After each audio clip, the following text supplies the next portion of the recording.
Being a child in war, it's difficult, and I had no desire to really survive because I'd lost everything.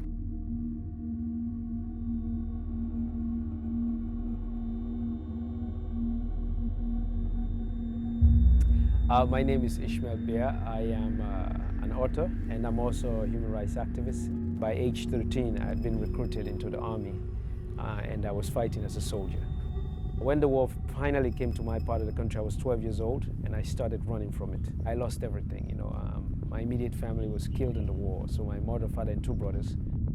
You learned to function in madness very quickly. You have to adapt to your situation in order to survive.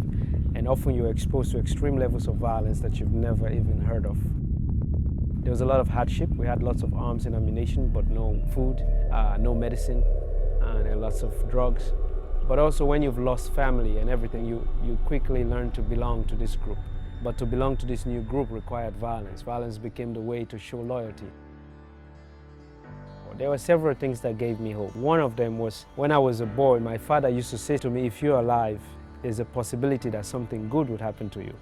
That if none of those possibilities exist in your life anymore, you will die. And while we had gone on one of these missions, there were few people who showed up. And I vividly remember them wearing this thing that says UNICEF on it and the logo of this person with this baby. And I remember thinking to myself the first time that maybe they're like a new mercenary group that we're gonna collaborate with, because I never heard of UNICEF. So they had some talk with the commander, and then at some point they lined everybody up, and then they would disarm us and they took my weapon. I was not happy. I was actually very upset, because I knew what that meant, not to have a weapon in the context that I was in. And then they put us in this vehicle and said we're going to recover from the war and become a child again.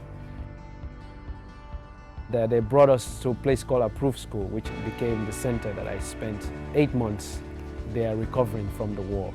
It's because of that intervention that took me out of that situation and made other things possible.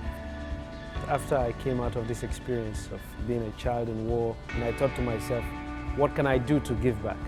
What can I do to have people understand the possibilities on the other end, how you can recover from all of that when you're given the right care and support. So I decided to be an example for both people coming out of the struggle, but also people who are doing that work to assist people coming out of that struggle.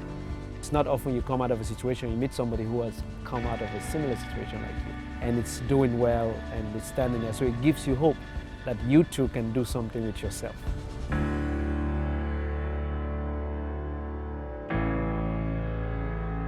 For every child, hope